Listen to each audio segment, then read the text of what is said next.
Welcome to Trinidad and Tobago Opposition's Sunday Media Briefing, this Sunday, the 26th of May, 2024.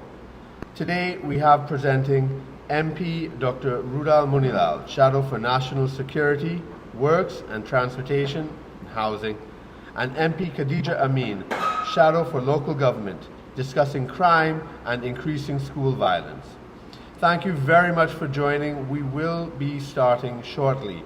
In the please share the live. Ready? Okay. Good morning.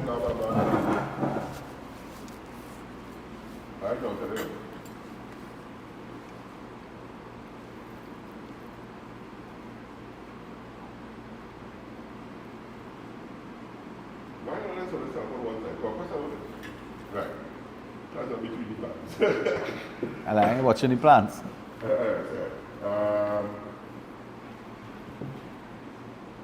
going.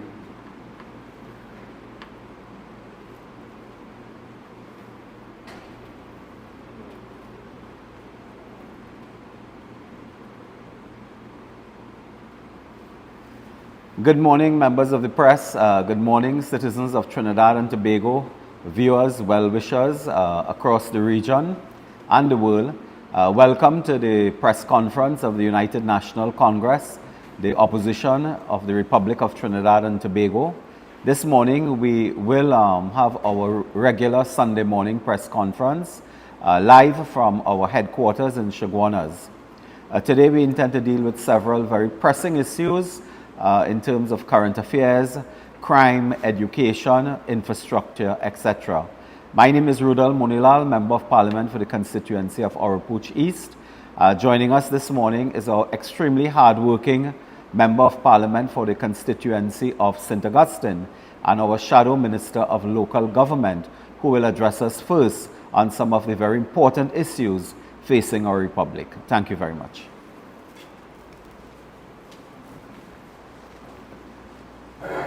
Good morning, ladies and gentlemen. Those of you who are joining us live, members of the media, citizens of Trinidad and Tobago, good morning. My name is Khadijah Ameen.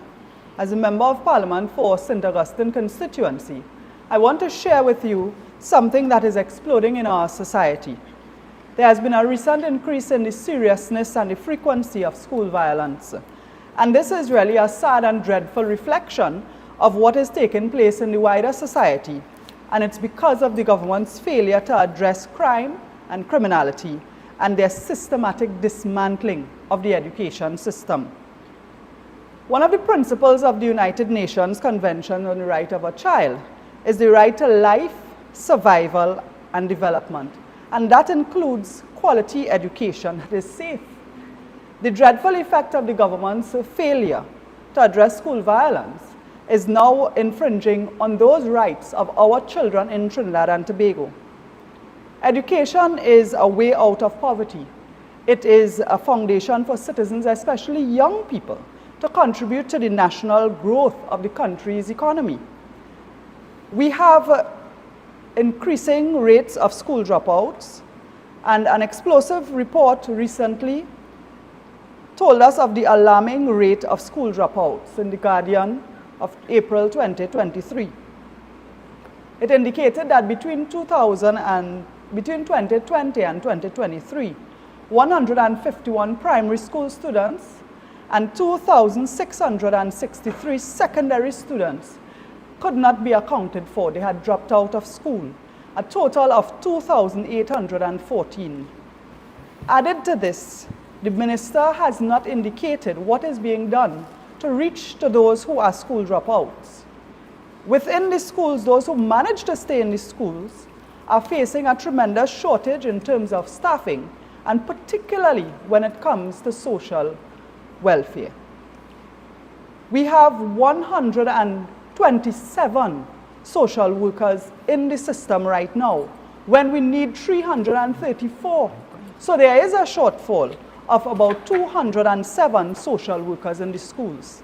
Our social workers deal with issues such as child abuse, mental health.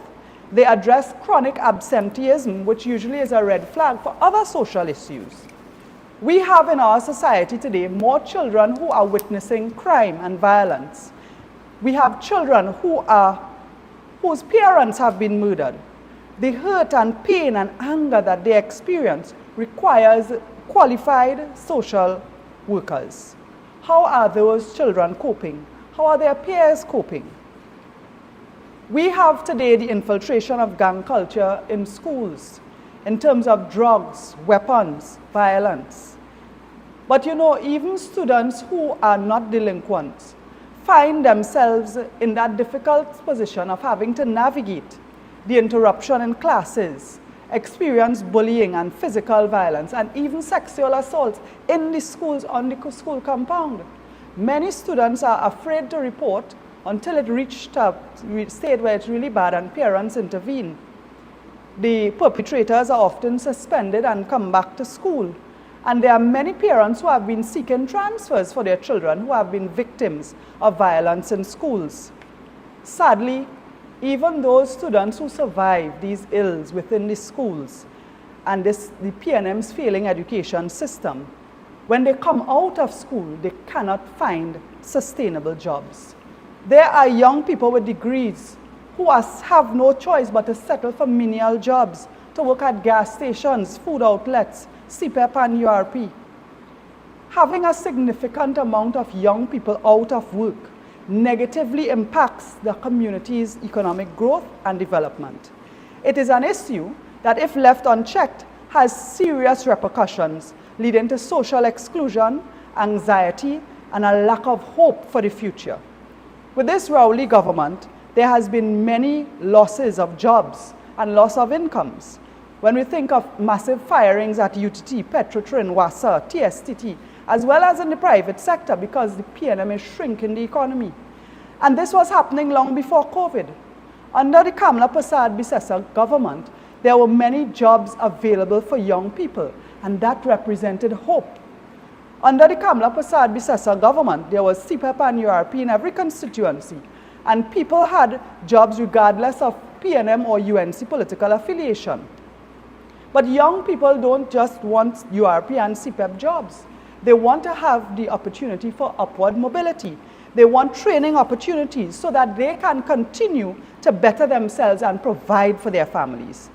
Opportunities for skills training, evening classes, and after-school programs really equipped youths to contribute to the economic growth of Trinidad and Tobago. They want meaningful employment after they are trained. This government has been reducing and shutting down programs such as the Nursing Academy in El Dorado, the Shagaramas Hotel School, the NESC, HYPE, MIC, YTEP, MUST, and many more programs. These were places where young people could learn a skill to better themselves while earning a stipend. Under this Rowley-led government, our young people are losing hope. This government is causing people to turn to a life of crime. Our country is dying a slow death under this government. And meanwhile, gate funding has also been cut. One thing we all know, that Kamla Persad-Bissessar believes in young people. It was expressed in her policies, and under her government, there were more opportunities created for young people in Trinidad and Tobago. Young people in this country must be allowed to contribute to the national development and to the economy. Being skilled, being employed, gives a sense of purpose and belonging. Our youth need hope, and they are not getting that from the current PNM government led by Keith Rowley. Education is known to be a way out of poverty, but at the rate the PNM is going, they are threatening to change that. What is the reward today for educating yourself if you are unable to get a job, to contribute to society, or worse, to be killed because of the violence in our society? The PNM is now actively developing an underclass in our society. There is now a direct pipeline from the school systems to gangs, to joblessness, to minimum wage, and total hopelessness. The PNM wants to keep you oppressed. They want to keep you clinging to handouts so that you cannot afford a mortgage on a house or a car, so that you cannot own land and be financially independent. They want you to be dependent on them so they can control you with in terms of fear, in terms of handout, in terms of not having that safety and security for your family.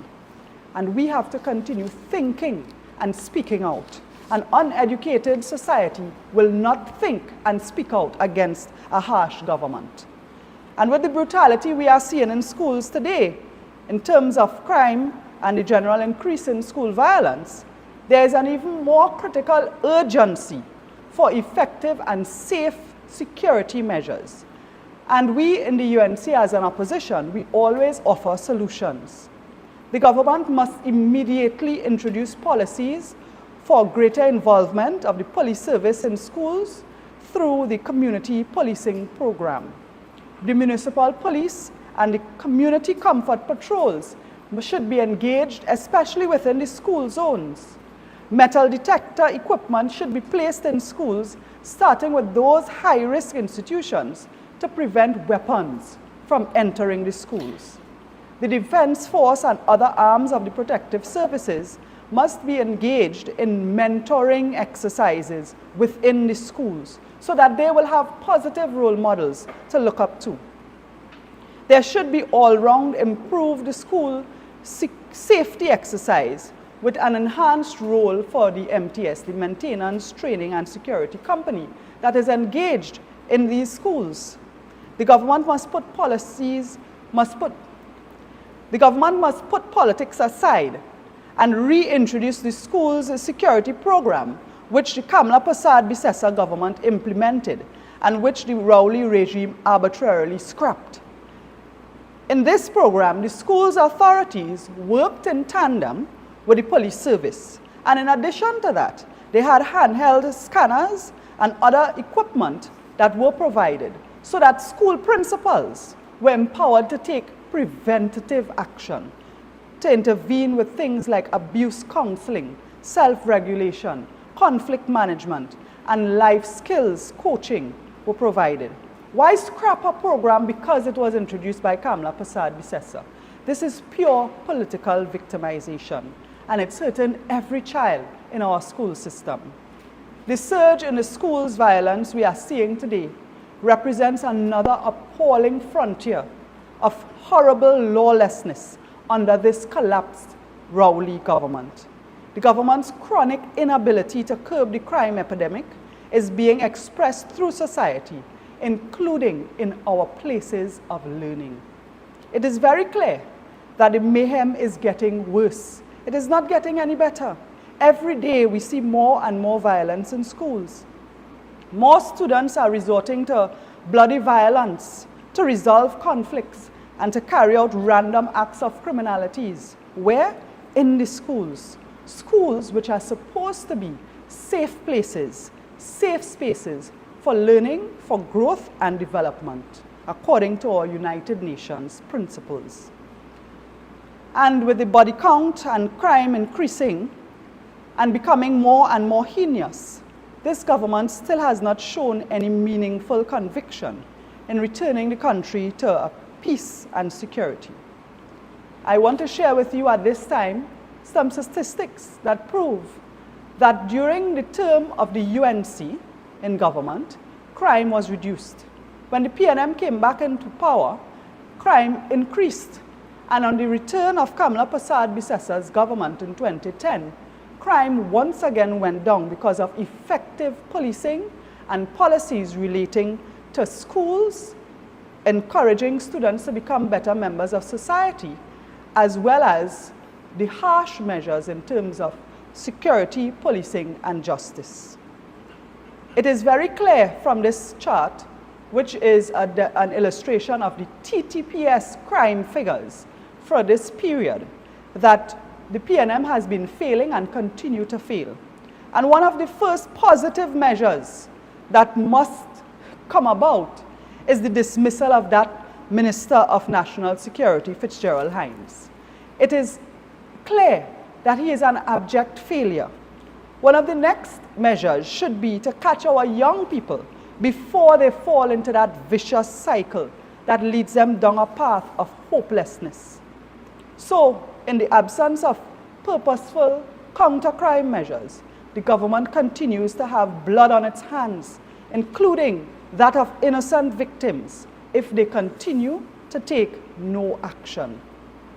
I want to remind you that when the People's Partnership was in government, there are several measures within schools that improved our students' ability to learn, to develop, and grow, including providing 95,000 laptops to students. In fact, more than 95,000 laptops. The Kamla Prasad Bisesa government increased internet access to over 75 primary schools and 100% of secondary schools. By taking away the laptops, you know what this government has done? It has contributed to school dropouts, delinquency, and violence in schools. We have taken a giant step back when the rest of the world is leaping forward in terms of technology.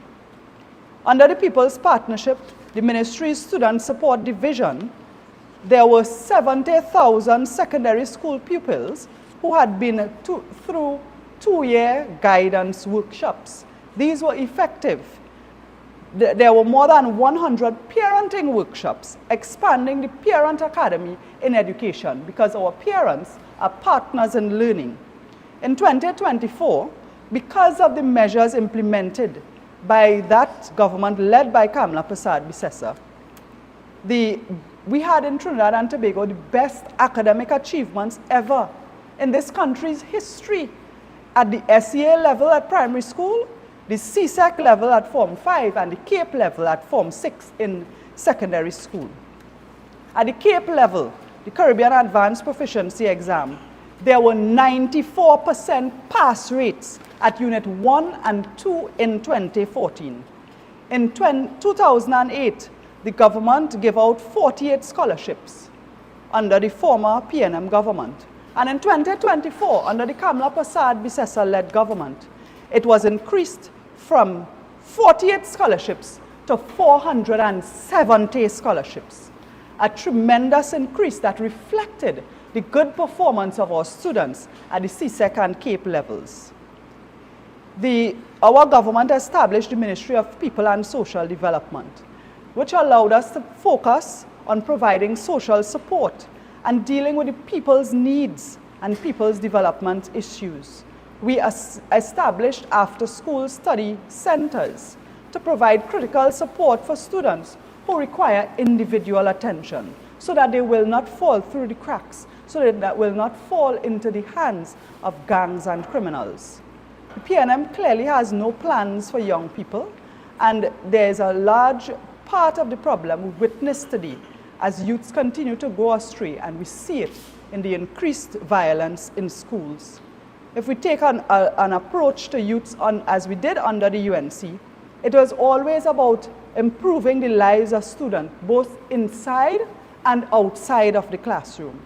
We were working to develop youth in the digital age to go forward with the rest of the world.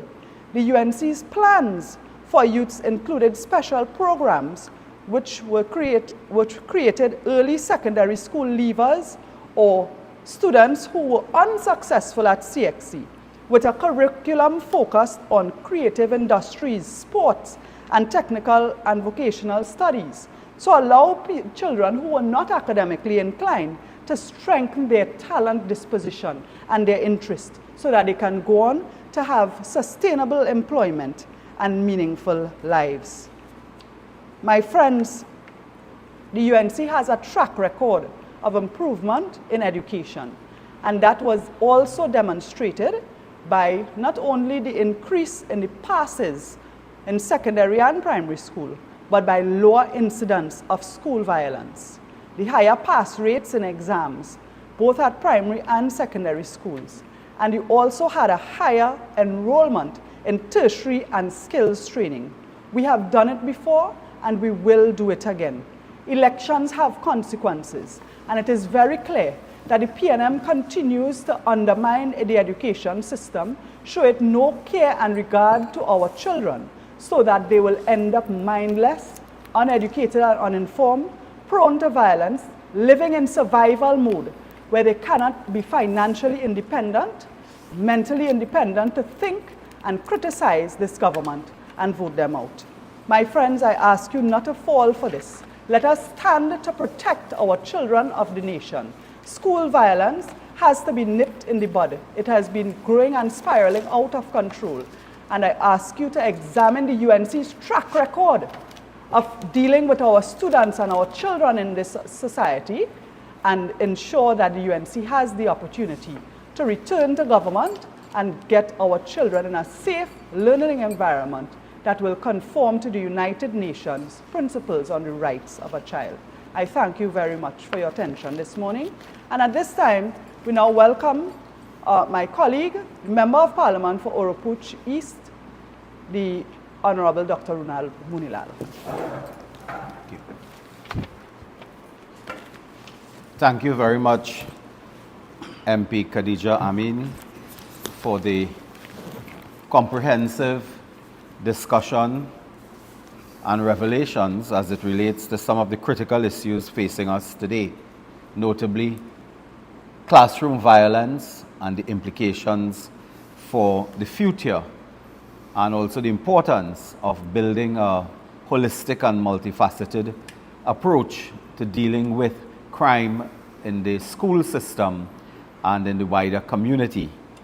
Those are some issues, of course, which I may touch on as I continue our press conference this morning, hosted by the United National Congress at our head office in Chaguanas, Trinidad. Ladies and gentlemen of the press, this morning I just want to deal with about 2 or 3 issues relating to national security and one matter that deals with UDCOT that has been in our agenda for some time now, but this morning I'd like to raise that issue of UDCOT, another one of the challenges and crises that UDCOT has been involved in. We have had, over the past few days, another deadly week. In this country today, it is very difficult, as much as we would like to, it's very difficult to find a murderless day. We have had, in a period, over the last period of how many years? Of 9 years, 4,000 murders. And that speaks volumes about the collapse of national security and law enforcement. During one day last week, I believe it was, we have had 17 robberies in one day reported. 17. Our society now is collapsing under the weight of crime, criminality, and insecurity. So that the days become more and more deadly, the issues become more and more serious. It is serious not only for businesses, but for all members of the national community. When this was happening, the Prime Minister was, of course, on his joyride, his luxury spree around the world. I think he crossed 2 continents, India and Africa, and came back home with absolutely nothing to report in terms of any solid achievement of those trips and any positive investment. I want to say at the beginning that the intention to establish a Mumbai Indians Cricket Academy, while laudable by itself, and one cannot underestimate the importance of investment in sport, begs several important questions. What is the future of the Brian Lara Cricket Academy, where we have spent, as the taxpayer has spent, $1.2 billion on a cricket academy, and they are yet to do one short course on cricket. We have not had Cricket 101 yet being taught at the Brian Lara, but now we are talking about giving up 30 acres of land or so to a foreign entity to construct a cricket academy where we have a cricket academy already. Having said that, I want to take note as well that the Prime Minister said that this is an investment in the future, and the persons at India, the Cricket Academy or the Mumbai Club or Reliance Group, they are yet to come to Trinidad to even undertake design work. So design work hasn't started yet. So that is a project which I regret to say we may not see the beginning of that project, far less the end. We have also had a situation where the Prime Minister went over the last few days on return from his globe-trotting events. He had a meeting in Tobago called Conversations with the Prime Minister. Now, it's very interesting that the Prime Minister goes all around the country with conversations with the Prime Minister, which presumably the Prime Minister's office, the taxpayers, pay for. So this is where the taxpayer is paying for another round of talks with the Prime Minister, called Conversations with the PM, last Thursday in Scarborough, Tobago. And he made an interesting comment that it was reported in the newspaper. Rowley hits bail businesses.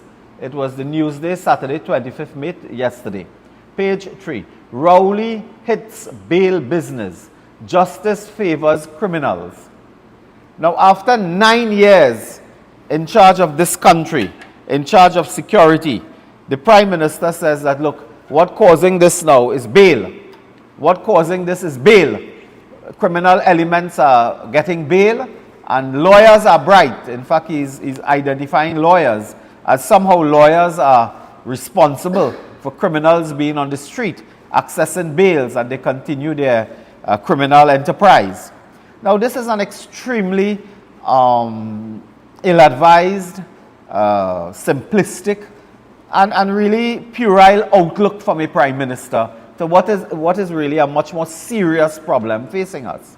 Yes, there are delays in the criminal justice system. One cannot argue with that. Yes, we need swift justice. But bail is a condition given as a procedure that one gets with conditions, and the purpose of bail is to allow an accused to go to court to be assured. That's the purpose of bail. So that bail by itself is not dealing with criminal conduct in that way. It is during a trial where someone is convicted and so on, you go to jail, and that is how you deal with criminal elements. If they are guilty, they face the prison consequence. If they are not guilty, of course, they are acquitted and they are free. But bail by itself is not a method of dealing with crime. To say that suggests that the Prime Minister himself has this oversimplistic approach to solving crime, which cannot work. And I want to just raise two related matters. The Prime Minister is crying that the criminal justice system is not working, it is slow, people are accessing bail, and lawyers are bright and getting people out of jail and so on. But that is a simplistic approach, as I said. I'll give you just two examples of where the government itself fails when dealing with crime from the perspectives of the government, not the judiciary. In this country, we have invested resources, we have passed laws, regulations, and so on to deal with something called electronic monitoring. The bill that deals with electronic monitoring was passed in 2012 by the government of Kamla Prasad Bisesa. It was passed. And 2012 to today, that's how much? 12 years later, members of the press, we are saying 12 years later, this cannot be properly implemented. And the government of Rowley is there 9 years, and it cannot be implemented. And today I have in my hand a report on the adequacy and the effectiveness of the electronic monitoring unit out of the Ministry of National Security, managed by Hines. And in a report that they have done for submission to the Parliament, they speak of a crisis of staff.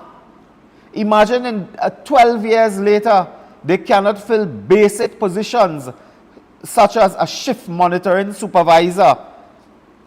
And of course, the duties include monitoring, responding to offender alarms, to work with all the stakeholders, the police and so on in this business.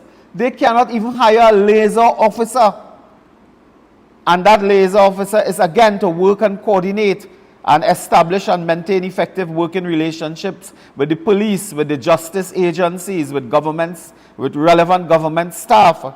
They cannot hire an investigator. They cannot hire an electronic monitoring unit technician. These are vacancies in the electronic monitoring unit establishment. We look again, so that there is a deficit in terms of staff, resources to this unit. And the challenges, of course, at a junior level, there are positions where they have not been able to hire persons. Why? When we asked why is this, they said because the positions are not competitive. People are not attracted to these jobs. Well, then make it attractable. Make it a job that people want to apply for and want to participate and to join. Imagine we have junior positions in the electronic monitoring unit that cannot be staffed, cannot be filled, so that the operations of this unit has more or less collapsed. And I don't want to remind you and spend too much time, but you all will recall, members of the press, that Mr. Hines was boasting that they had a conviction for somebody who was involved in human trafficking, and the person was outfitted with an electronic monitoring unit. And what happened? What happened to this? How exactly was the device removed? And you know what the monitoring unit says? I have their official correspondence in my hand now. They said the device was removed by tampering with it. It was removed by tampering with it. The cutting of the device. So what somebody do? Well, they get a Swiss knife or something and cut the device off. What kind of device is that? That you could ask a poodle dog to bite it off. That is the equipment that they went and sourced. Inferior materials, and the quality suspect. All over the world we have electronic monitoring device. You all see it on TV and so on as well. What kind of device did they procure that a puppy dog could bite it off? That you could take a pen knife and cut it off? And this is what they had to say. When asked the timeline of events and the notification and so on, they indicated,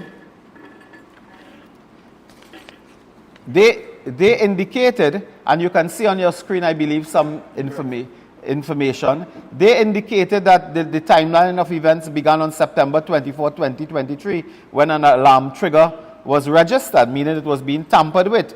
So that they claimed that they responded in a good time, but they could not find the offender. He had long escaped. That's the long and short of a report in my hand. So that the point I'm making is that the electronic monitoring system has collapsed. That is where you would have had offenders back on bail, but you would have been monitoring them. Dr. Rowley takes no responsibility for that. The related point is that we had bought equipment called scramblers and jammers and so on, so that you couldn't use electronic communication devices from the prison.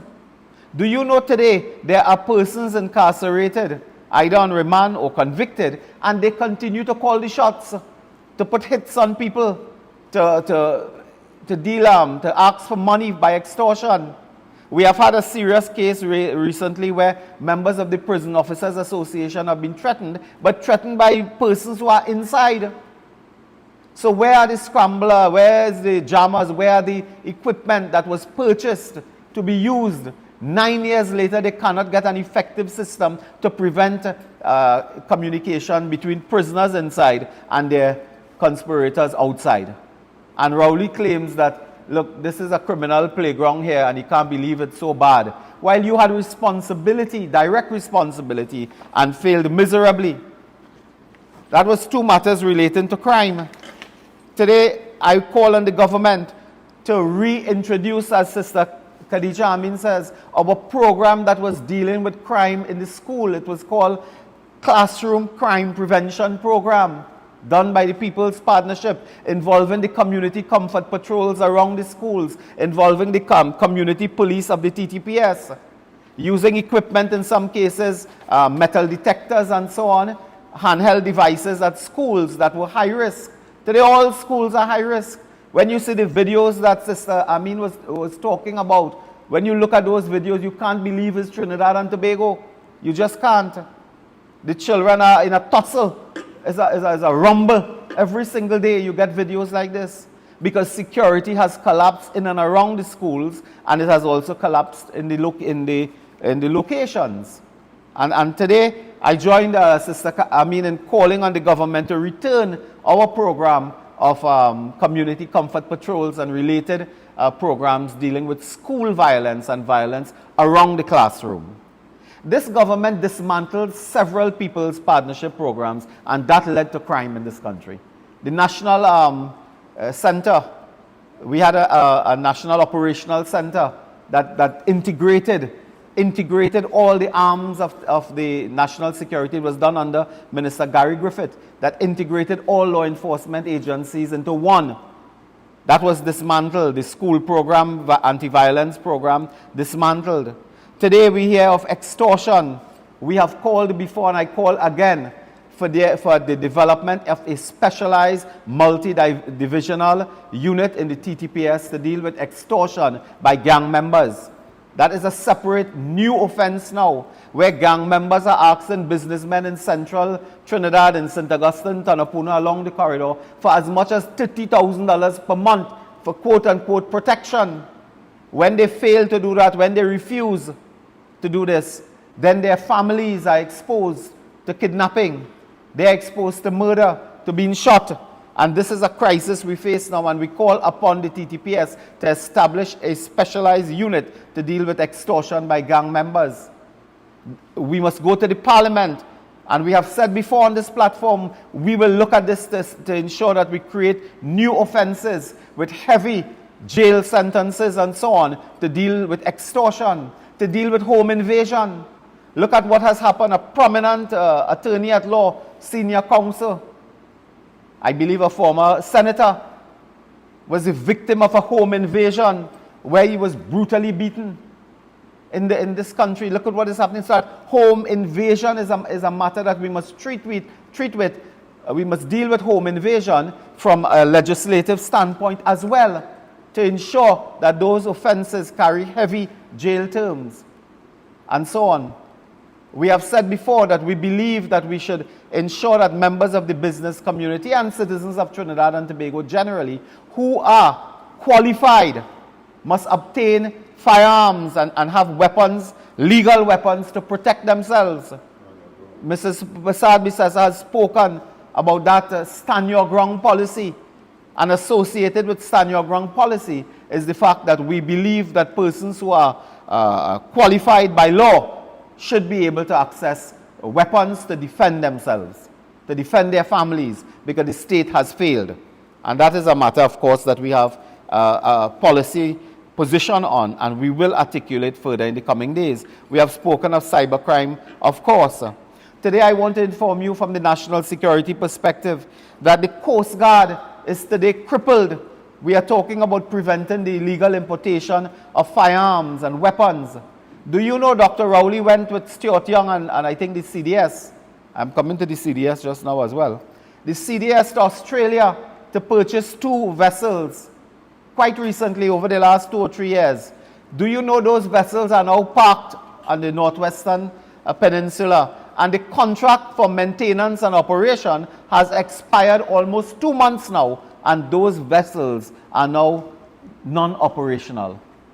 Brand new vessels, they cannot go out to patrol now because a particular contract with the builder, provider out of Australia has expired and it has not been renewed.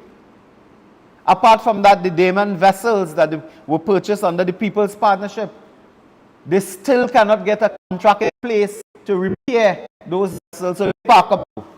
So eventually, the Coast Guard will be using a canoe. Somewhere down Shagaramas down there, they will have a canoe, a kayak or whatever they call it when they go to kayaking, they call it. Yeah, the Coast Guard will depend on kayaking to patrol the waters of Trinidad and Tobago to look for illegal weapons. That is the future of the Coast Guard under Keith Rowley and the PNM. Members of the press, on a related matter, look at what has happened. We had a report which was confirmed by the TTPS where cameras were found installed, and the cameras were there not legally. They were cameras installed by what the TTPS believed to be gang members. Today we call upon the police to give information, update the population on their investigation. Update the community on the investigation. What is the situation? Has anyone been arrested? Today I can indicate to you that we have information. We have information coming to us on this matter. Brothers and sisters, members of the press, you will be shocked to know that we have been reliably informed that the vehicles used to erect those illegal cameras in and around police stations and law enforcement agencies were actually vehicles belonging or looking as if they belong to one of the service providers. Now, CCTV camera has a history in this country. You all will recall that 9 years ago when we left office, by the 10th year, by the first or second year of the PNM government, we had left in office the Kamla Prasad Bisesa government. We had increased CCTV cameras in Trinidad by 700. We increased in Tobago, not increased, we put the first set of cameras, 80 cameras.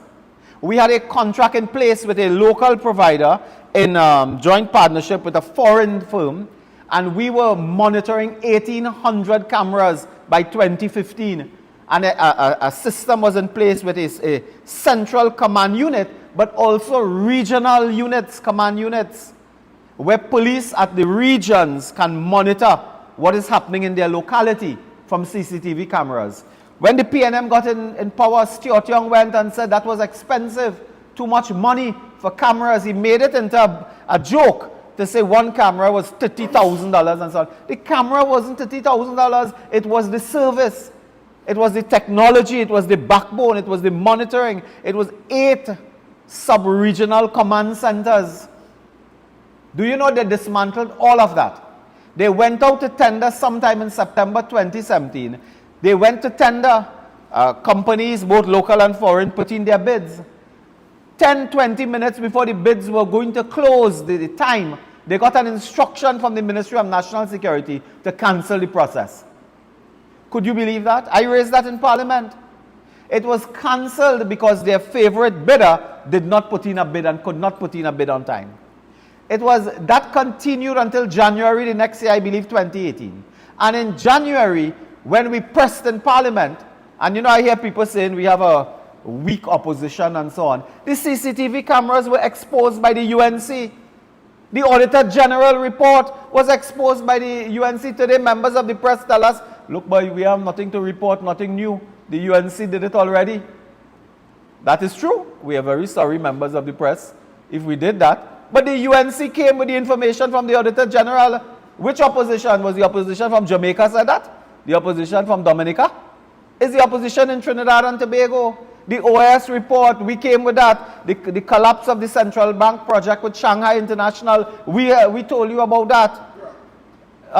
The mosquito crack, we told you about that. We could continue and continue and continue.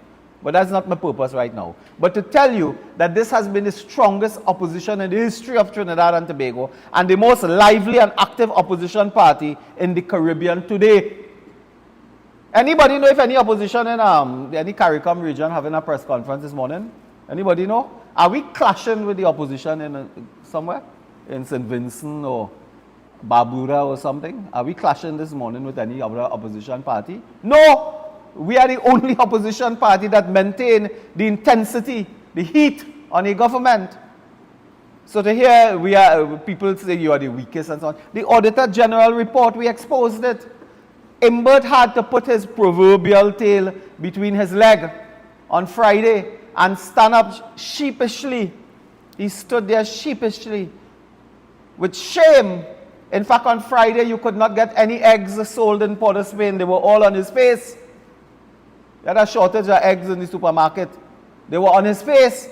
He had to sheepishly stand up, bow his head, he was speaking sometime in his tie, and lay the Auditor General report for the fiscal year 2023, as we told him.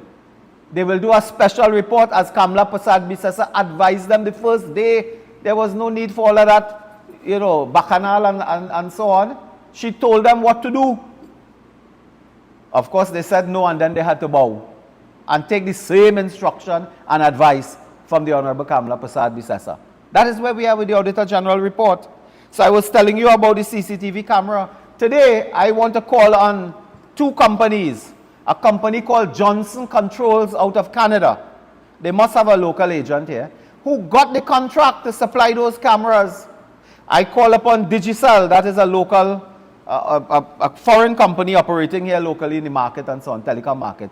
I asked Digicel and I asked Johnson Controls, could you make a statement and confirm that none of your equipment, your trucks, your vans, your personnel have been identified as involved in the installation of those illegal cameras found in the vicinity of police stations recently? I leave it at that.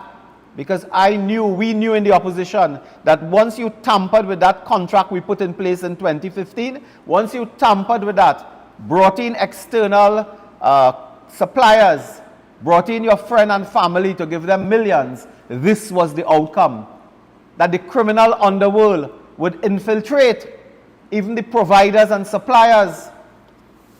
How can people using a van with a known provider for a CCTV camera go up and erect illegal cameras? And I want to ask TNTech and Minister Marvin Gonzalez as well, where is the report from TNTech that you promised on this, the investigation? We asked you to make that report public on the CCTV cameras and that matter. Ladies and gentlemen, on the SSA matter, I would only say a few things now. There was a story in the newspaper as well, I took note of it, that Chief of Defense Staff saved ex-SSA spy chief from criminal charge. Now, last week, Monday, I spoke on a UNC platform in Penal, and I alluded to the fact that the police would investigate this, and they would call the CDS, Daryl Daniel, Vice Air Marshal. They called him and they spoke to him. And if the newspaper story is correct, we knew that the police was going to contact the CDS. The CDS confirmed that what he did was legal and proper by transferring weapons from the Defense Force to the SSA. So today they cannot charge the SSA director, former SSA director Roger Best, Major Best. They cannot charge him. So today I ask, why did the government fire Major Roger Best as director of the SSA if you cannot find anything wrong that he has done? Why was he fired? Was he fired because he refused to take instructions that were illegal, improper, unethical, to spy on political opponents, to hand over spying equipment to a particular low-ranking constable in the special branch who answers to Fitzgerald Hines? Was he fired because of that? Because there's no reason. He was cleared of all matters and so on. Did you fire him because of that? And that leads me to this point, whether or not a unit in special branch, not special branch, a particular unit has gone rogue in conducting surveillance and interception outside of the law and reporting to Hines and Rowley. And I call on those officers to respect the law, understand and respect the law, because Rowley and Hines' days are numbered.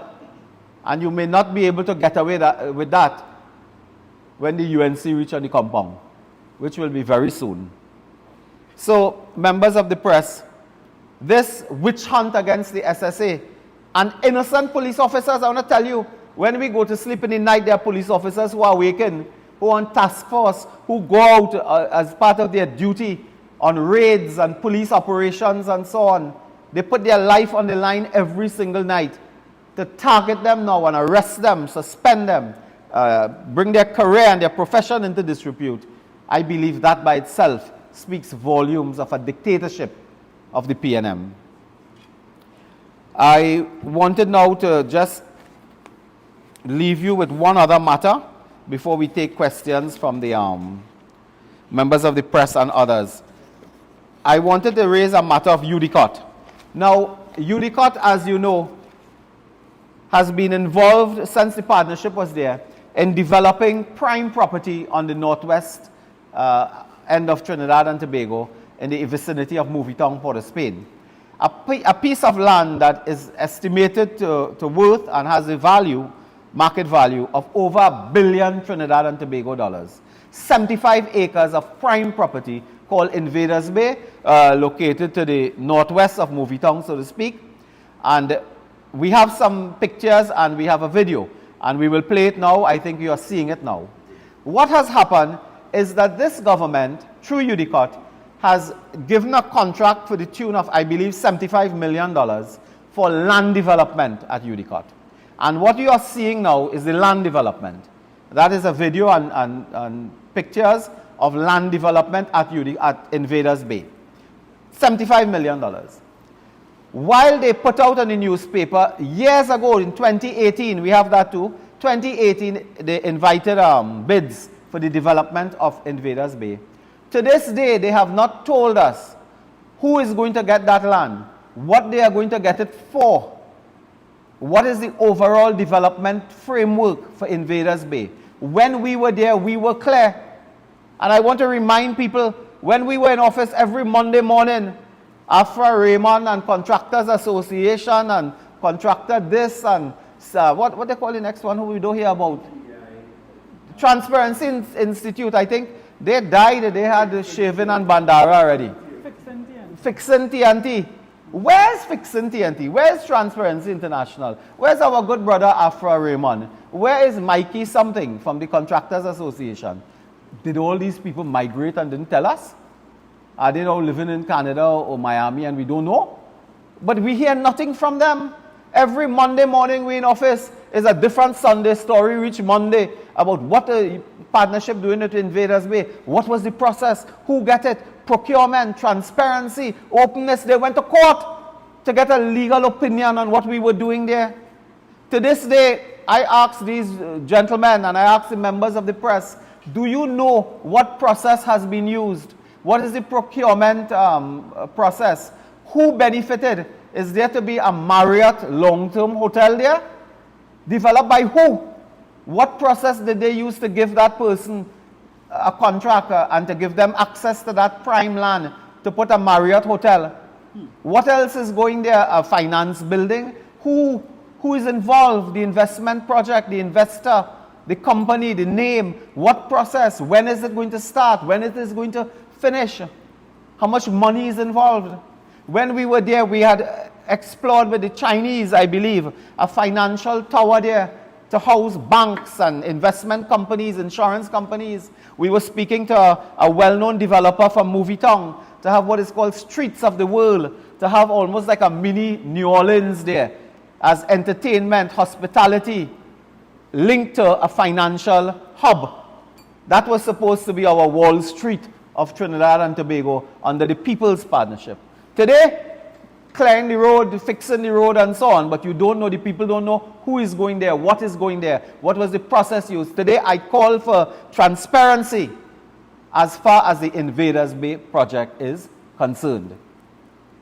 It cannot be that they are free to do anything they want, to give it to their friends.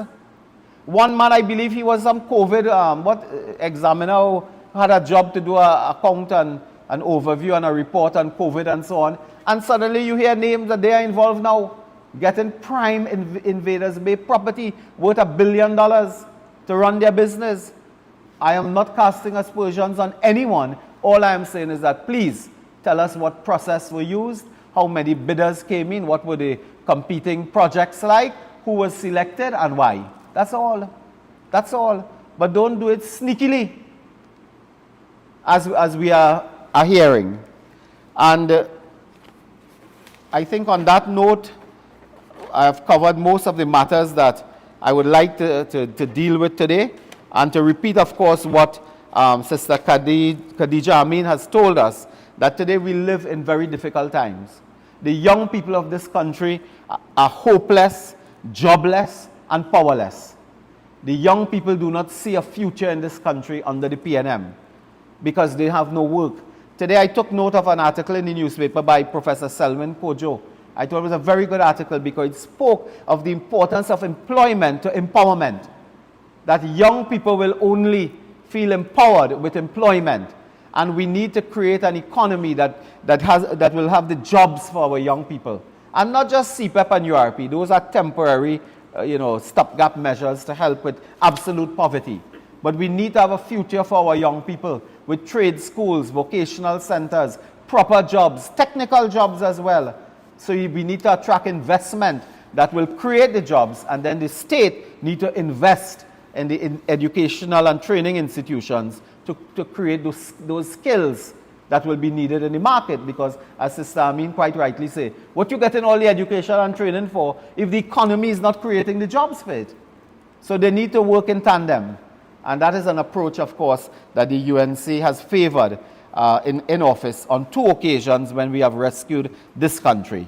I know in the press today there's another article, I believe it's the Sunday Express. MP paid $0.75 million by government ministries. This is a matter I raised before with the Auditor General. Report is in the Express today. Another issue that the media says that we raised before them. But I wanted to return to this to indicate that something appears funny with this. There's something funny about this. Normally, when I have been in charge of property management in this country for, I believe, 4 years. Normally, persons will have a company and they will put these properties under a company and rent to the state. So the state deals with a company. This is possibly the only occasion I know of when the state is renting from a human being like this. They are renting from a member of parliament and the rent is in his name, not a company. Anyone, I don't know if I am over curious about these things because I was in charge of property management for so long.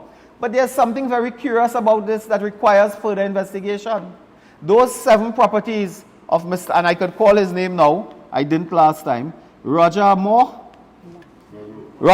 sorry, that was the James Bond man before, I think. Roger Monroe.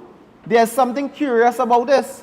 Normally, like Alwari, like Randall Mitchell, they are all landlords, I believe, in their own way. They will have companies and the state rent from company. Why is it that a human being, one man, renting 7 properties, we believe, to the government in his name? So the rent goes to his name. You know what happens here is that there is no company that you can find, you can audit, you can investigate. You have to investigate the man. And all I will say at this time is that there are certain consequences and circumstances to that. To giving a man money as opposed to a company. When it is a company, it lends itself for greater transparency. Also, a company has certain requirements in law. Through the banking system, through the Financial Intelligence Bureau. You all realize these dots I'm trying to connect, huh? I'm connecting some dots here that a company has legal requirements in the banking sector and in the state oversight sector, primarily the Financial Intelligence Unit. Companies have that. Individuals may not have that in that way. So if you have to investigate the man. Whereas there is an automatic process in place now in our banking system and in our oversight system in the Ministry of the Attorney General, I believe, there's an oversight now for companies. So you can quickly investigate companies. With human being, you have to create a police investigation before you could investigate people and their personal business like that. And these are some dots I am trying to connect. And in due course, we will speak further on this matter of that rental and recusal. Because this person, how convenient that the person is not a member of the cabinet.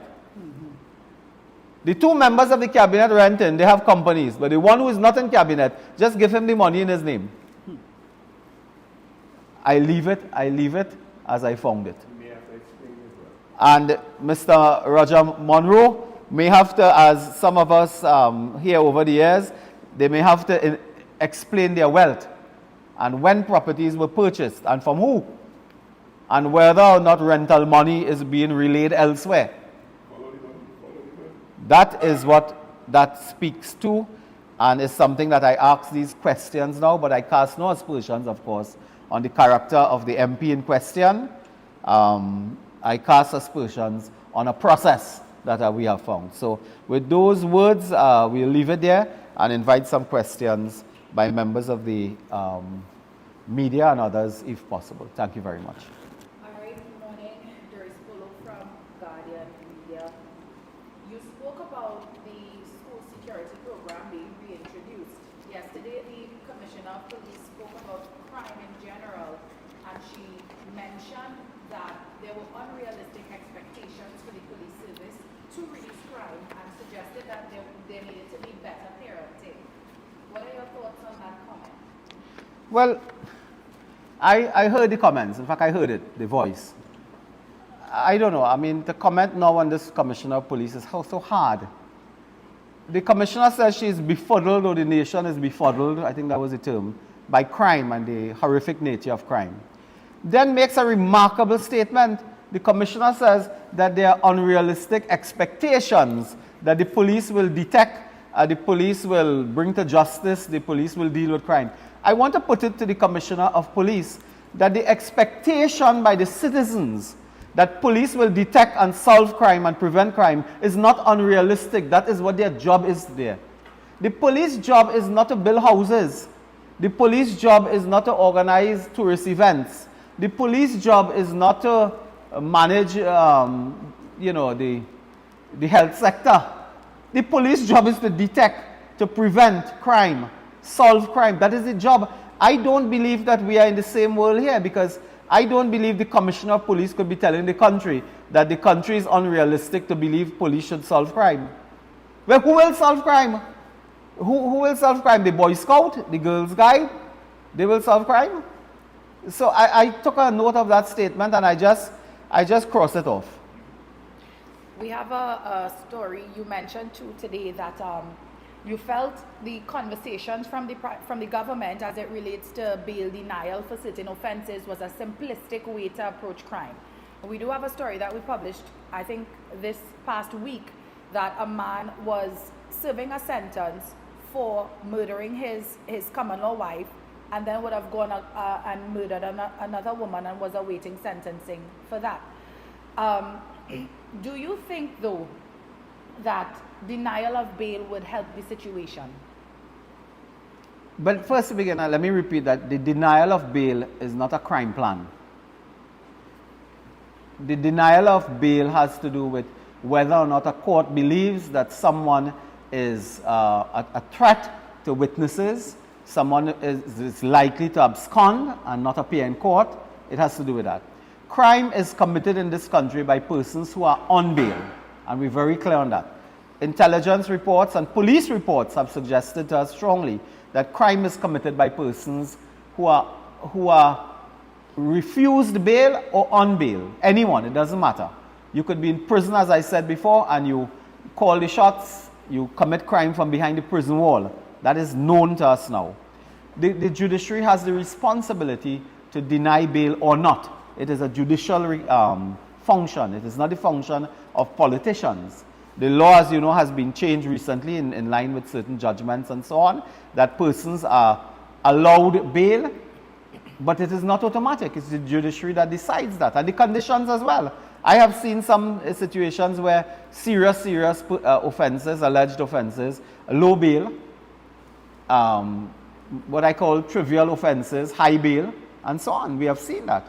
So clearly there's much more to be done with that from a perspective of law, but also policy. So that, yes, there might be a case, I don't know, but if you say so, I don't doubt you, where someone is out on bail and commit an next offense.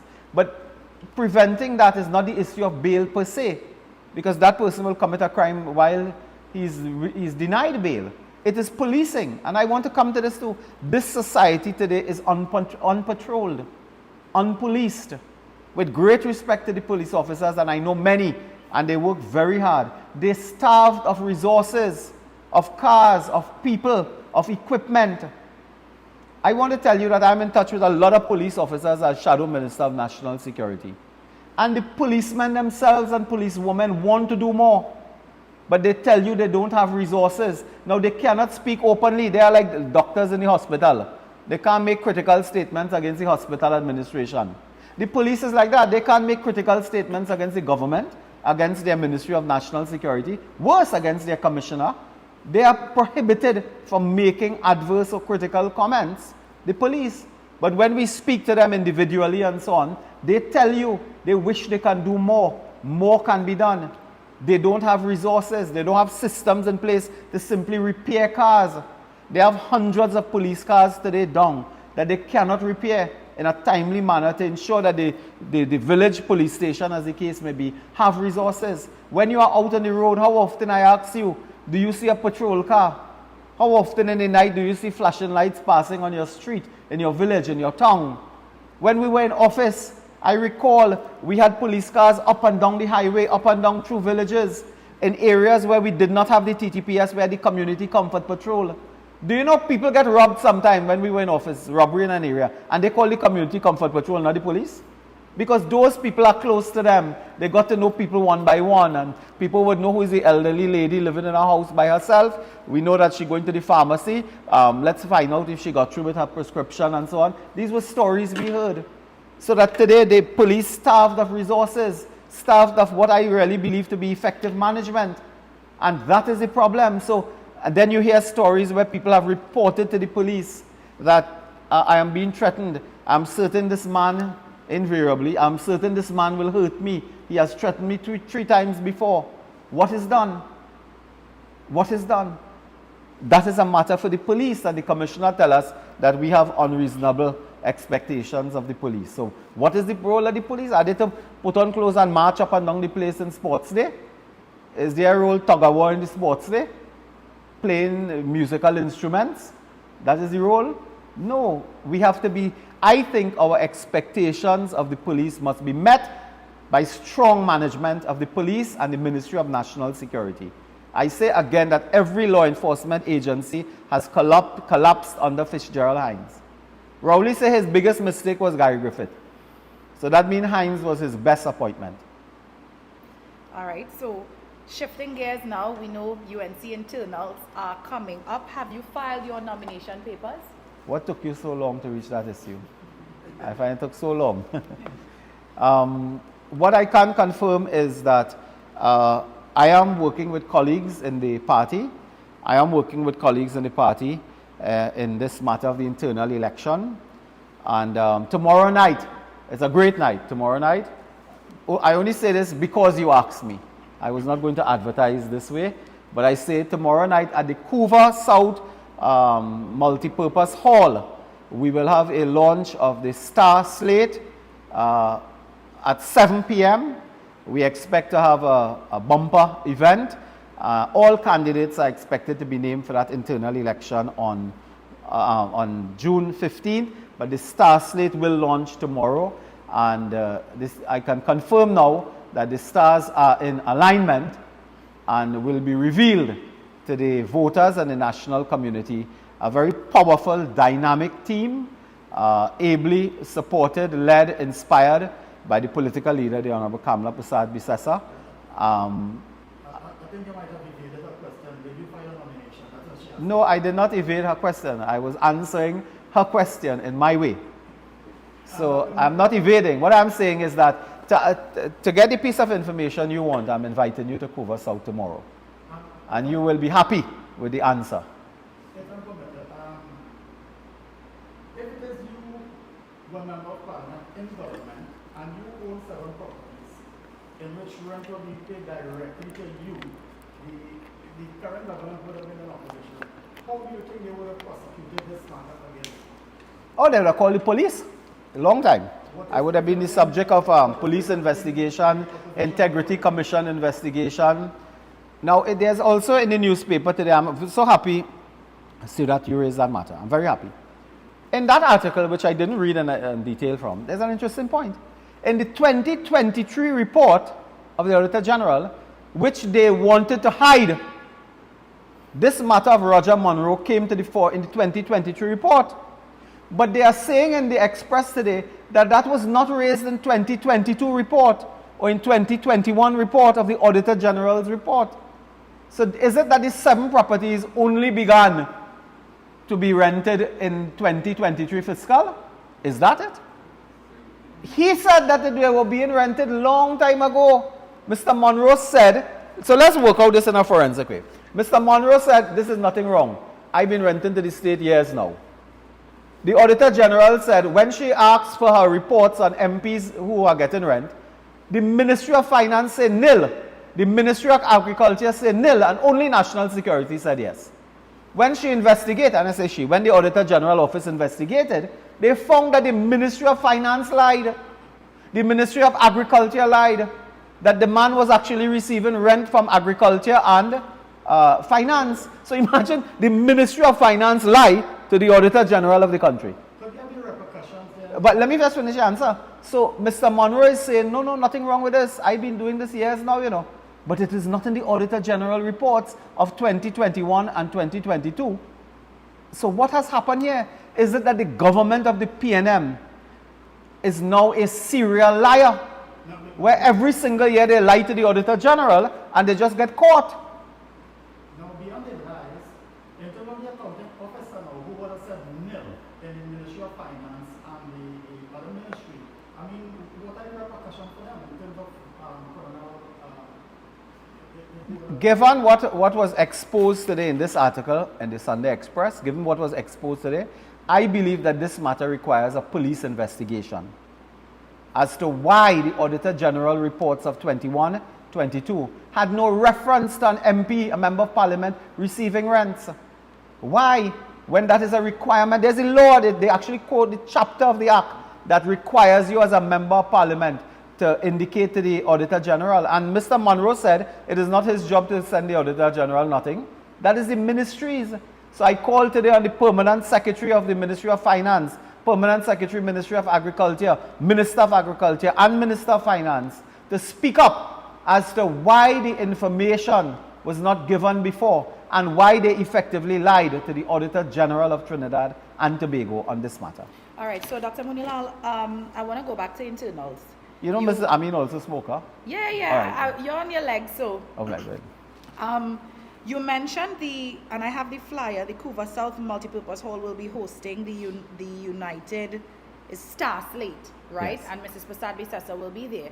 Based on your constitution, is it normal? Because it almost appears to be an endorsement by the political leader for this national executive elections if she's going to be present, while she simultaneously rejected the invitation by Rushton Parry to partake in his party's or his slate's launch. Well, let me put it this way. Mrs. Prasad Bisesa, like any member of the party, and Mrs. Prasad Bisesa is a member of the party, is free to support or not support any slate of candidates of their choice. That's their right. In the Constitution. No, but In is the a, party's no, but in constitution. Trinidad and Tobago, you are free to support any political party of your choice. So if you are a member of the PNM, nobody can ask you why you're not supporting the UNC, and vice versa. It's the same principle. If you would like to support a slate or any candidate in an internal election, you are a member, that is your right. That is your right. You can't deny someone their right to support a slate or a candidate of their choice or a group of candidates. So Mrs. Prasad Bisesa is a member of the party and entitled to support whoever she may choose to support. Do you think that would influence how people will vote? We will see on election day. All right. Somehow I feel you're not finished with internal elections No, yet. You know. I want to feel so. ask your thoughts on the response that Mrs. Prasad Bisesa gave to Mr. Parry, because I came to a conference here and there was some concerns about him taking his issues with the UNC public. But then her response was made public and he flagged that when he responded to her response. So what do you think about that exchange? Well, I think you are referring to a newspaper article today. Is it? There's a particular headline. What is the headline? I'm just finding it so I don't misquote, because I don't want to misquote anybody here now. The front page of the Express is Kamala rejects Parry, and the story, I believe, has, Kamala, he's a mischief maker. That is the headline. Is that the article you're referring to? He's a mischief maker. Well, what's the question again? Your thoughts on the response that was made Oh public yes, by well, Mrs. Prasad Bisesa? Mrs. Prasad Bisesa, I did read the She story, sent him of links course. to the Yeah, comments Mrs. that- Prasad Bisesa has responded to Mr. Parry. She has given, I think, a detailed response. 7 pages, and identified at all material times the inconsistencies of Mr. Parry's statement, and I think she has also questioned his sincerity of purpose in inviting and in participating, and also his rather short tenure. As you will recall, Mr. Parry was a member of the PNM. That is not in dispute. And she has questioned his short tenure and his contribution to the party. And she has dubbed him a mischief maker. Now, of course, these are the views of the political leader. It is shared by some of us because we have spoken on this matter. And I can confirm to you that we have been on the platform in private meetings, speaking and so on with members. And members of our party are very concerned with this mischief maker and this kind of business. However, as I told you before, Mr. Parry himself, as outlined in that letter, I did read the letter, has a lot of questions to answer in terms of his own contribution to the party, his own achievements, his own tenure, And I want to remind you and others that on April 26th it was, when we had a critical vote to take in the Parliament on the extension of time for the Auditor General's report. Critical vote. The PNM had 19 members present. The UNC has 19 members in Parliament, of which I believe the 5 were absent. And that was shocking, because had we voted that day 1919, the Speaker is obliged, according to parliamentary practice, May's parliamentary practice, to vote as a casting vote to keep the status quo, which is not to change for the extension. And the government would have been defeated on that day if those persons, including the mischief maker, was present in the Parliament, if they were present in the Parliament. And that was shocking to many of us. It meant that the PNM was on the rope. We had them on the rope, and you allowed the boxer to escape. You allowed Rowley to escape when he was already on the rope, ready to go down. So this will not happen again, I assure you. And as I say, I look forward to an exhilarating and exciting internal election. It is an explosion of democracy. Persons are within their rights to compete, whether they be mischief makers or not.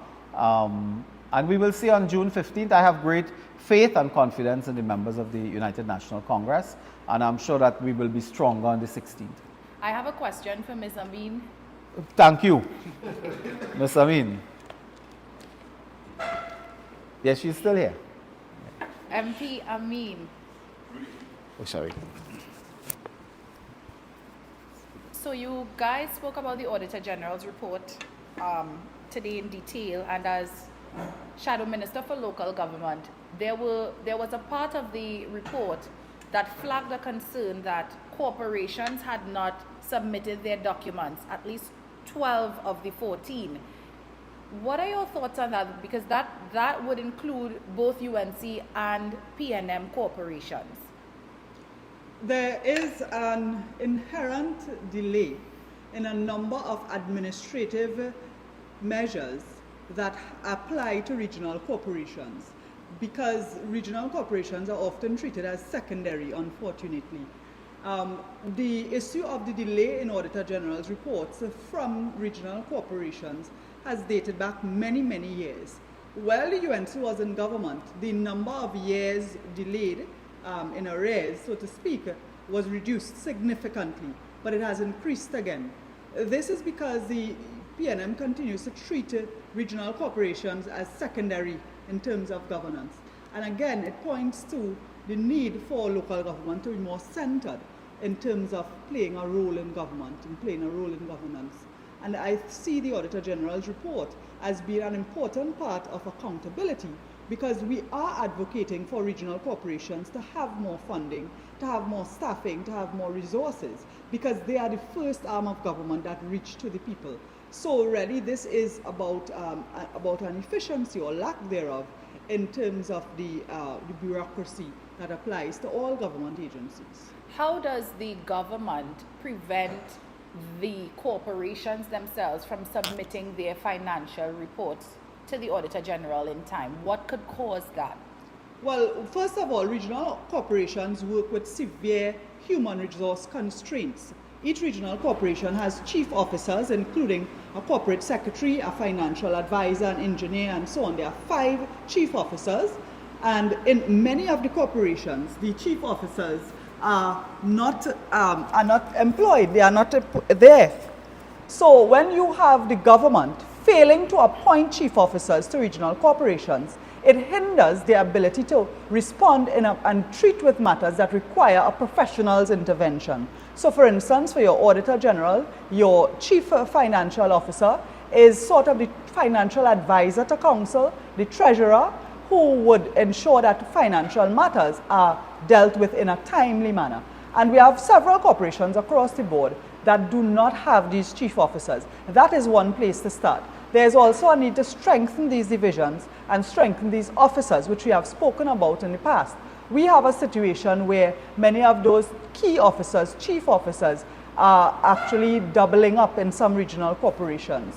So that is a matter of human resource that we have called upon, and today I call again on the Minister of Local Government and Rural Development to address the matter of the shortfall in human resources in the regional corporation. Mr. Ameen, you spoke earlier in your presentation about mentorship in terms of members of the military Protective and so on. services, Protective yes. services, providing some form or fashion of mentorship to students and so on.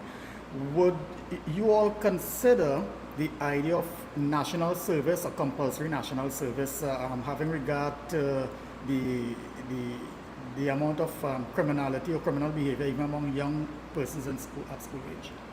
Thank you. Well, first of all, there are many law-abiding, upstanding members of the protective services whose names are sullied by those few bad apples within the service. And we believe in the good of those who are greater in number. We believe that persons who are within the protective services should be incorporated as part of mentorship, not limited to protective services alone, but of course you have other areas of discipline, including sports, music, and so on, that you can have mentors for young people within our schools to ensure that whatever the shortfalls in their community, in their homes, even within the school itself, that they are caught before they become delinquents. Your second part of the question? In terms of national service, would you all consider giving support to the idea of compulsory national service? Well, I think we do have some elements of that already in society. So for instance, those persons who are awarded scholarships by the government, they must return to Trinidad and Tobago if they studied abroad, or even if they studied in Trinidad and Tobago, they must give a certain number of years in terms of serving within the public service, and hopefully it will be in the area of study.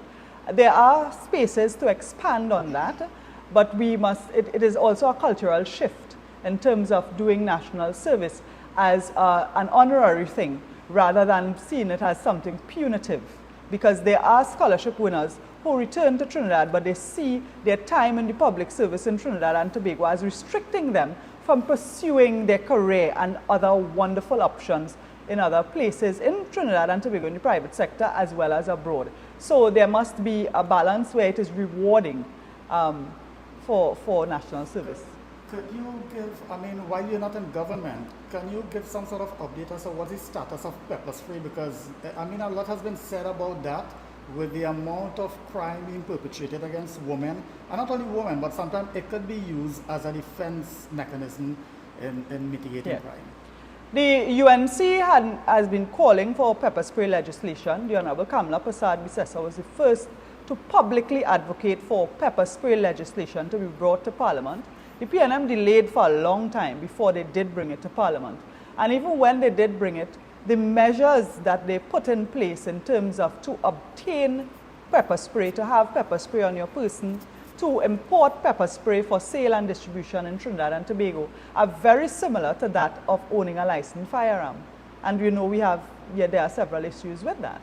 So the idea of pepper spray legislation, as the UNC advocated for it, is for it to be available and accessible to any person who might be in a vulnerable situation, and particularly because we had so many women, and we still have so many women that are vulnerable to hold-ups, robberies, purse snatching, and as well as kidnapping, so that it would be an immediate measure to delay the perpetrator and escape or call for help. I don't see that the government has made that a reality, and I really think if you check the numbers of women, ordinary women, who have been able to obtain pepper spray based on the government's outlined their legislation, it's very minimal or zero. So in effect, although they have passed legislation, there's zero effect, there's zero benefit to society. Right, so in terms of implementation, it's very, no one can really legally, as it is now, without the proper permits, carry pepper spray. Correct, you must have a permit, yes. Dr. Moonilal, in terms of national security, because this SSA matter is a very, very troubling, very troubling as the intelligence gathering agency, and where you could summarily dismiss the director of the SSA. Obviously, there's every indication that that might have caused some legal challenge eventually. How do you see this thing panning out? Well, you're correct. I believe that there would be some type of legal matter ensuing. Persons who are fired, of course, can approach the High Court as a matter of wrongful dismissal, unfair employment, and so on. And they take their matter to the court. It's the only avenue, really, because these persons are hired on contract for a particular period of time. And notwithstanding the contract nature of the employment, you can't sue if you are wrongfully dismissed. So I imagine that will go to court. But what has happened, the consequence of what they have done is to collapse the intelligence community. Now, people don't understand that intelligence community works with the police. The police really don't do much intelligence. They depend on the SSA and other branches of law enforcement to get intelligence upon which they work. And if it is that we are riddled with murders, gang-related violent crimes, home invasions, and so on, and the police cannot depend as a stakeholder, they cannot depend on the intelligence community to assist, then that detection rate will drop from whatever it is now, 11%, that will drop to zero, because the police depends on intelligence. All what we do in law enforcement is that we depend on intelligence to point us in a direction, so to speak. And to me, the catastrophe here is that the SSA has collapsed. No one knows, for example, what is the retired Brigadier General Spencer. What has he been doing? Is the report finished? Does he continue as the substantive director for the purpose of the work of the SSA? They fired 15 people. Did they hire more people?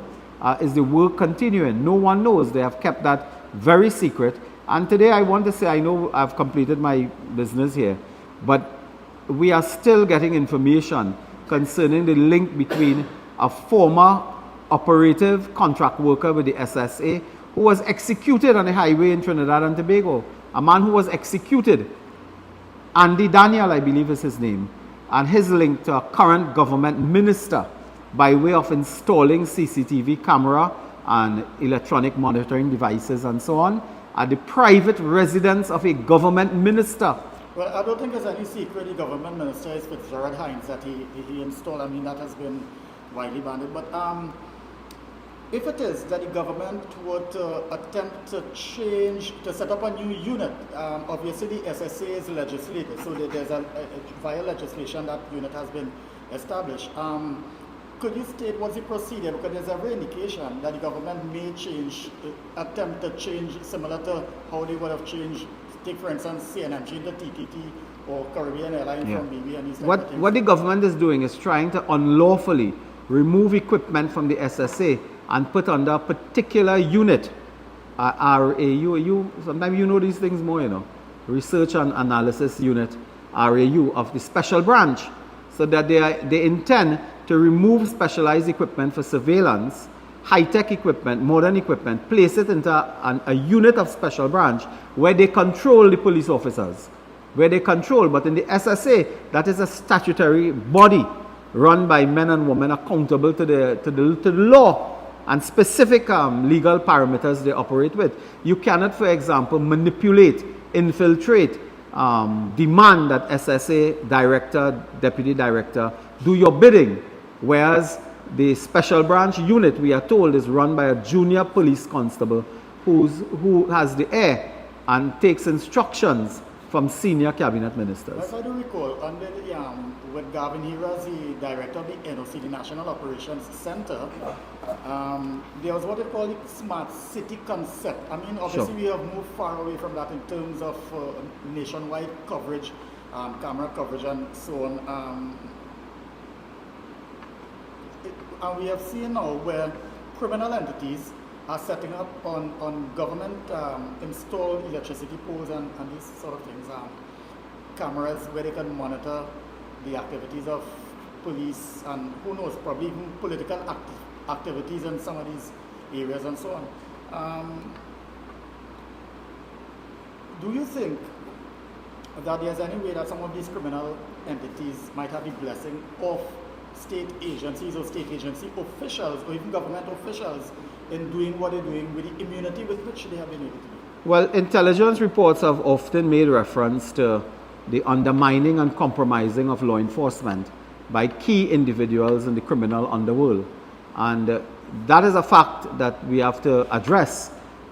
in a longer term, in terms of the integrity of law enforcement, when the criminal underworld infiltrate, for example, the police, but not only the police, that has dire consequences in terms of fighting crime, because they call the shots really in law enforcement. We're talking about government officials here. And there are government officials that have been linked by the intelligence community to key criminal figures in the underworld, in the gangs and so on. And the record is there with some of that. But I think what has happened here is that the gangs are emboldened because of the connections to the political elite and the weakness of law enforcement agencies under this current minister. Okay? Right, just one final question in terms of the procurement legislation, and we have the procurement board and so on. But these lands, the lands at Trinity area, in which this supposed cricket academy had to be constructed, as well as you mentioned Invaders Bay. What role does the procurement board, because you're talking about disposal of state properties and so on, because we haven't been hearing anything about this in here and all well, this gallant plans. that begs a few legal issues. The government, as you know, if it is state land, they can gift it. I think what they are trying to do, if they have not done it already, is to go to cabinet and let cabinet give a gift of the land to a particular investor, in this case Reliance Industries, I believe, so that they may gift the land to Reliance Industries, and so in some way try to avoid procurement, the disposal of state property, state lands and so on. But they can gift it, just as a government will give lands to different purposes and so on, in the public interest. So I think that is where they're trying to avoid the rules. But that land, for example, I can tell you that land was earmarked not only for Trinbago, where they had another crazy building they built there that couldn't work, but that was earmarked for a solar farm as well, where advanced work was done on a major international project to erect a solar farm there, to construct solar farm that would have add energy onto the national grid and reduce our dependence on fossil fuel and so on. And they have just torpedoed that initiative by taking the land and giving it for a Mumbai Indians Cricket Academy. In the coming days, we will ask more questions in the Parliament on that. Okay? Thank you all very much. If there are no more questions, could I thank all of you members of the press here and those listening on our various platforms. Thank you for your cooperation and your support. To all our supporters, well-wishers, members, again, I want to invite you. All roads lead to Couva South Multipurpose Hall on Monday, tomorrow evening, is the 27th, at 7 p.m., where the slate of the stars will be revealed to our members and the national community. And we expect that to be a great, great, great meeting of great joy and happiness as we embark upon this process of internal elections within the United National Congress. So I'll see all of you tomorrow night at the Couva South Multipurpose Hall. On behalf of Sister Khadijah Ameen and all members of the United National Congress, our political leader, I wish you a good and a very safe day. Thank you very much and God bless you.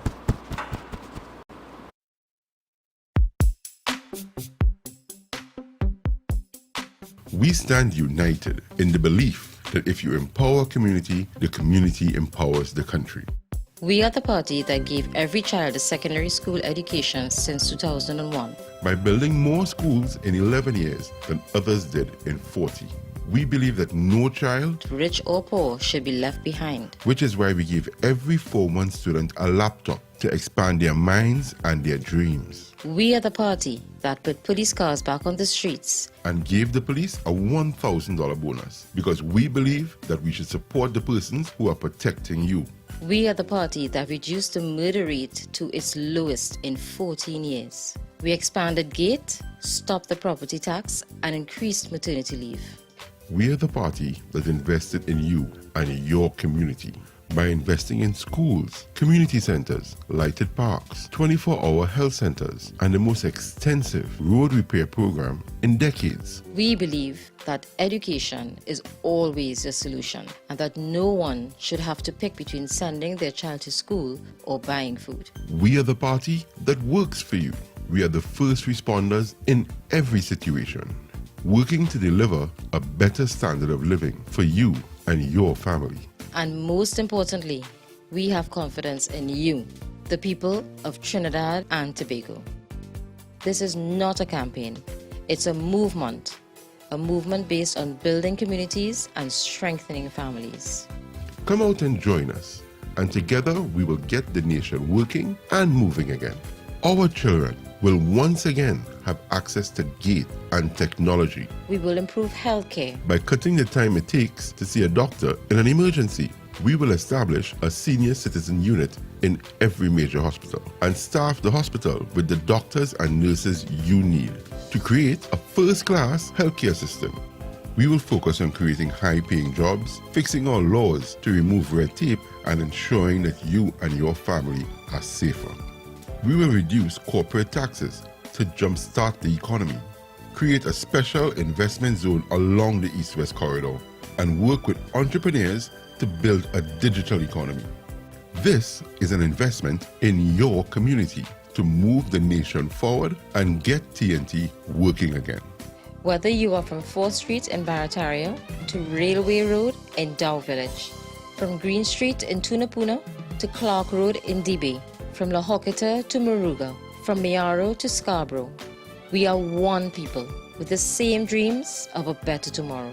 And when we stand together, we win together. We are UNC and proud.